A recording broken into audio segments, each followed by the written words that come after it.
రేపే మొదటి మార్గశిర గురువారం. మొదటి మార్గశిర లక్ష్మీవారం.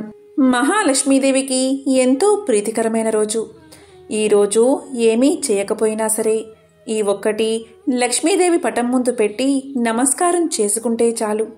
ఆ లక్ష్మీదేవి యొక్క పరిపూర్ణ అనుగ్రహం మీకు కలుగుతుంది. దరిద్రం బాధలు తొలగి అష్ట ఐశ్వర్యాలు భోగ భాగ్యాలు కలుగుతాయి. మరి లక్ష్మీదేవి పటం ముందు ఏం పెట్టాలో ఇప్పుడు ఈ వీడియోలో తెలుసుకుందాం. మార్గశిర మాసంలో ప్రతి గురువారం లక్ష్మీ వ్రతాన్ని ఆచరిస్తే లక్ష్మీ కటాక్షం కలుగుతుంది. గురువారం రోజున ఉదయం బ్రాహ్మీ ముహూర్తం అంటే ఉదయం 4:44 నుంచి 5:36 మధ్య, అలాగే సాయంత్రం సంధ్యా సమయంలో అంటే సాయంత్రం 5:37 నుంచి 6:54 మధ్య ఎవరైతే ఈ విధంగా దీపాన్ని వెలిగిస్తారో వారి ఇంట్లోకి లక్ష్మీదేవి అమ్మవారు వచ్చి సిరుల వర్షం కురిపిస్తుంది. ఎందుకంటే ఈ రెండు సమయాల్లో లక్ష్మీదేవి అమ్మవారు భూలోక సంచారం చేస్తూ ఎవరింట్లో అయితే దీపాన్ని వెలిగిస్తారు ఆ ఇంట్లోకి వచ్చి అష్ట ఐశ్వర్యాలు కురిపిస్తుంది. మరి ఈ గురువారం రోజు ఉదయం బ్రాహ్మీ ముహూర్తంలో అలాగే సాయంత్రం సంధ్యాకాలంలో ఏ విధంగా దీపాన్ని వెలిగించాలో ఇప్పుడు ఈ వీడియోలో తెలుసుకుందాం. మార్గశిర మాసము అంటే ఎంతో పవిత్రమైన మాసం. లక్ష్మీనారాయణ స్వరూపమైన ఈ మాసంలో ప్రతిరోజు శుభప్రదమైనదే. ముఖ్యంగా గురువారం రోజు లక్ష్మీదేవి మన ఇంటికి వచ్చే రోజుగా హిందువులు భక్తి శ్రద్ధలతో అమ్మవారిని కొలుస్తారు. మార్గశిర గురువారం పూజకు బుధవారం సాయంత్రంతోనే ప్రారంభించాలి. బుధవారం సాయంకాలం రాత్రి 8 గంటల ప్రాంతంలో ఇల్లంతా తుడుచుకుని వీధి వాకిల్ని చిమ్ముకోవాలి, ముగ్గులు వేసుకోవాలి, గడపలకు పసుపు రాసి కుంకుమ బొట్లు పెట్టుకోవాలి. వరిపిండితో అష్టదళ పద్మం ముగ్గు గుమ్మానికి 2 వైపులా వేసి ఆ ముగ్గు మీద పుష్పాలతో అలంకరించాలి. గుమ్మాలకు మామిడి ఆకులు బంతిపూలతో తోరణాలు కట్టాలి. ఇలా చేసి గురువారం రోజు అంటే లక్ష్మీవారం రోజు మహాలక్ష్మి రాకకు సిద్ధంగా ఉండాలి. బుధవారం సాయంత్రం ఇలా ఎందుకు చెయ్యాలి అనే సందేహం మీకు కలగవచ్చు. గురువారం తెల్లవారుజామున 4:44 నుంచి 5:36 మధ్య లక్ష్మీదేవి మన ఇంటికి వస్తుంది. సాధారణ రోజుల్లో వచ్చే లక్ష్మీ రాకకు ఈ మార్గశిర గురువారం రోజు వచ్చే లక్ష్మీ రాకకు చాలా వ్యత్యాసముంది. ఎందుకంటే ఈ మార్గశిర మాస గురువారాల్లో వచ్చే లక్ష్మీదేవి మీరు పొమ్మంటే తప్ప వెళ్ళదు. అలా వెళ్లకుండా మన ఇంట్లో ఉండే లక్ష్మీదేవిని మనం పిలవాలి అని భావిస్తాం. కాబట్టి ఈ పద్ధతిని పాటించాలి. మరుసటి రోజు ఉదయం అంటే మార్గశిర గురువారం ఉదయం తెల్లవారుజామున మహాలక్ష్మి ఆగమన సమయంలో అంటే 4:30 సమయంలో ఆమె వచ్చే సమయానికి వాకిళ్ళు సుందరంగా కనిపించాలని ఇలా చేయాలి. అందుకే ఆమెను స్వాగతిస్తూ ఇటువంటి విధానాలు ఆచరించాలి. ఇక గురువారం రోజు ఉదయం బ్రాహ్మీ ముహూర్తంలో చక్కగా స్నానం చేసి తల స్నానం చెయ్యాలి. తల స్నానము అంటే తల మీద నీళ్లు పోసుకోవాలి. తల అంటుకోకూడదు. అంటే షాంపూతో కానీ కుంకుడుకాయతో కానీ తల స్నానం చేయకూడదు. మామూలు నీటితో మాత్రమే తల స్నానం చేయాలి. అదేవిధంగా నూనె అస్సలు రాసుకోకూడదు. మార్గశిర గురువారం చాలా శక్తివంతమైన రోజు. ఇలా స్నానం చేసే సమయంలో స్నానం చేసే నీటిలో గుప్పెడు వేపాకులు వేసుకుని ఆ గంగామాతను గంగా గంగా గంగా అని 3 సార్లు స్మరించుకుని ఆ నీటిని గంగా నీటిగా భావించి తల మీద నుంచి నీటిని పోసుకుని తల స్నానం చేయాలి. ఇలా గంగాదేవిని స్మరించుకుని తల స్నానం చేస్తే సమస్త పుణ్యనదుల్లో గంగా స్నానం చేసిన ఫలితాన్ని మీరు పొందుతారు. అదేవిధంగా ఈ సమయంలో బావి నీరు నులివెచ్చగా ఉంటాయి. ఆ నీటితో స్నానం చేస్తే కూడా చాలా మంచిది. ఈ విధంగా స్నానాన్ని ఆచరించే సమయంలో ఓం నమో నారాయణాయ, ఓం నమో నారాయణాయ అని తలుచుకుని స్నానం చేసినట్లయితే జన్మల పాపాలు తొలగి 1,000,000 జన్మల మహాపుణ్యం వస్తుంది. అంతేకాదు మార్గశిర గురువారం రోజు ఇలా తలస్నానం చేస్తే లక్ష్మీదేవి మీ ఇంట్లోకి వచ్చి సిరుల వర్షాన్ని కురిపిస్తుంది. మీ ఇంట్లో ఉన్న నకారాత్మక శక్తులన్నీ తొలగి దైవిక శక్తులు మిమ్మల్ని మీ ఇంటిని కాపాడతాయి. మీరు చేసే ప్రతి పనిలో విజయాన్ని సాధించేలా లక్ష్మీదేవి దీవిస్తుంది. అంతేకాదు, ఎవరైతే మార్గశిర గురువారాల్లో ప్రాతకాలంలో ఇలా స్నానం చేస్తారో వారికున్న సకల పాపాలు తొలగిపోయి కోటి సూర్యగ్రహణాల స్నానఫలం దక్కుతుందని పురాణాలు చెబుతున్నాయి.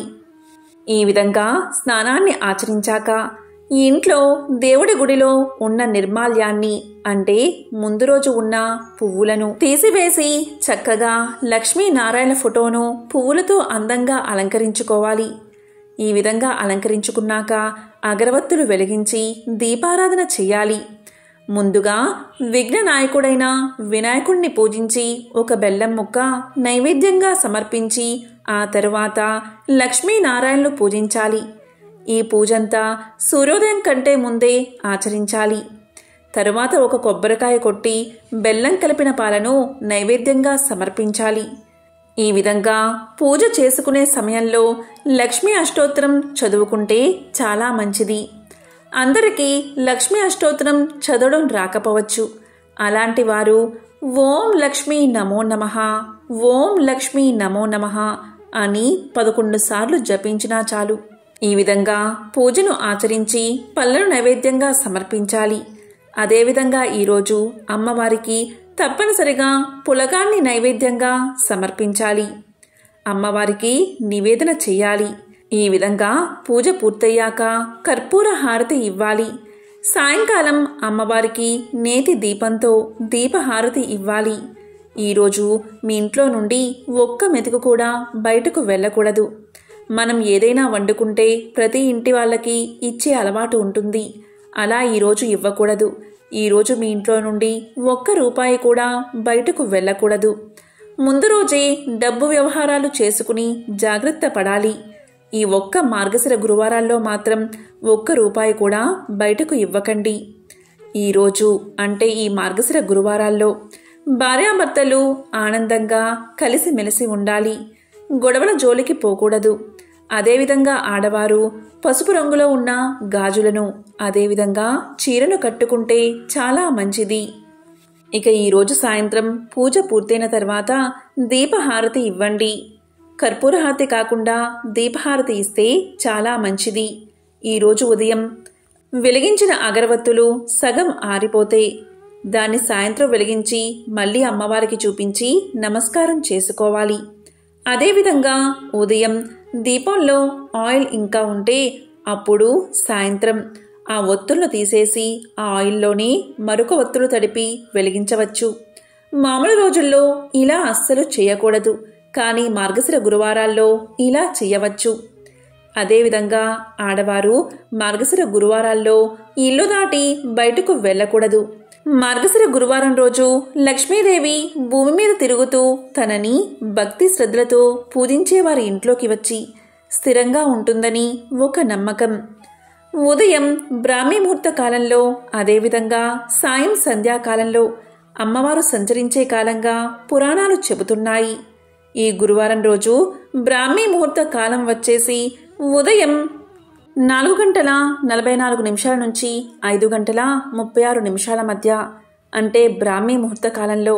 అదేవిధంగా సాయం సంధ్యా సమయంలో సాయంత్రం 5:37 నుంచి 6:54 మధ్య. శ్రీ మహాలక్ష్మీదేవి భూలోక సంచారం చేసే ఈ 2 సమయాల్లో ఎవరైతే భక్తి శ్రద్ధలతో ఇలా లక్ష్మీదేవి అమ్మవారి ఫోటో ముందు దీపారాధన చేస్తారో వారి ఇంట్లోకి నేరుగా లక్ష్మీదేవి అమ్మవారు ప్రవేశిస్తుందని పురాణ వాక్కు. ఈ సమయంలో మీ ఇంట్లో పూజా మందిరంలో లక్ష్మీనారాయణల ఫోటోను ఉంచాలి. లేకపోతే లక్ష్మీదేవి ఫోటో అయినా పెట్టుకోవచ్చు. ఇక 2 మట్టి ప్రమిదలు తీసుకుని ఒకదాని మీద ఒకటి పెట్టి ఆవు నెయ్యి పోసి దీపాన్ని వెలిగించాలి. ముందుగా అష్టదళ పద్మం ముగ్గు వేసుకుని దానిపై 2 తమలపాకులు పెట్టి లేదా ఏదైనా ఆకును ఉంచి దానిమీద మట్టి ప్రమిదలు కానీ లేదా కుందులు కానీ ఉంచి ఆవు నెయ్యి పోసి దీపాన్ని వెలిగించాలి. ఎవరైతే ఈ సమయంలో నెయ్యి దీపాన్ని వెలిగిస్తారో ఆ నెయ్యి దీపం నుండి వెలువడే మధురమైన సువాసన లక్ష్మీదేవి అమ్మవారిని ఇంట్లోకి వచ్చేలా చేస్తుంది. ఆ నెయ్యి దీపాల వెలుగులు అమ్మవారికి అత్యంత ఇష్టమైనవి కాబట్టి అమ్మవారు ఇంట్లోకి నేరుగా వచ్చి అష్ట ఐశ్వర్యాలు కురిపిస్తుంది. ఇలా ఈ సమయంలో ఎవరైతే ఇంట్లో దీపారాధన చేస్తారో వారి ఇంట్లో ధనాది దేవత తిష్ట వేసుకుని కూర్చుంటుంది. ఆర్థిక ఇబ్బందులు తొలగిపోతాయి. మానసిక ప్రశాంతత నెలకొంటుంది. భార్యాభర్తల మధ్య సఖ్యత ఏర్పడుతుంది. అనేక రోగాలు నయమవుతాయి. అన్ని రకాల సమస్యలకు పరిష్కారం దొరుకుతుంది. మార్గశిర గురువారం రోజు ఈ యొక్క పరిహారానికి మించిన మరొక పరిహారం లేదు. కాబట్టి మీ ఇంట్లోని సమస్యలన్నీ తొలగిపోవాలంటే, సకల ఐశ్వర్యాలు కలగాలంటే ఈ మార్గశిర గురువారం రోజు ఈ 2 సమయాల్లో ఆవు నెయ్యితో తప్పనిసరిగా దీపారాధన చెయ్యండి. అష్ట ఐశ్వర్యాలను భోగ భాగ్యాలను పొందండి. ఈ మార్గశిర గురువారాల్లో మహాలక్ష్మీదేవిని పూజిస్తూ మార్గశిర లక్ష్మీవార వ్రతం చేయడంతో పాటు ద్వాదశ అభిషేకం చేయడం వల్ల మీ కుటుంబంలో అందరికీ ఆయురారోగ్యాలు మెరుగుపడతాయి. ముఖ్యంగా ఈ మాసంలో గురువారం లక్ష్మీదేవిని పూజిస్తే కలిగే పుణ్యం అనంతం. మరి మొదటి మార్గశిర లక్ష్మీ వారం రోజు అమ్మవారి ముందు ఏం పెట్టాలి అంటే పులగాన్ని నైవేద్యంగా సమర్పించాలి. మొదటి మార్గశిర లక్ష్మీ వారం రోజు పులగాన్ని నైవేద్యంగా పెట్టి పూజ పూర్తయిన తర్వాత ఆ పులగాన్ని కుటుంబంలోని వారంతా తింటే చాలు. అనారోగ్య సమస్యలు తొలగిపోతాయి. సంపూర్ణ ఆరోగ్యం చేకూరుతుంది. అష్ట ఐశ్వర్యాలు భోగ భాగ్యాలు కలుగుతాయి. ఓం శ్రీ మహాలక్ష్మియే నమః. ఓం నమో నారాయణాయ.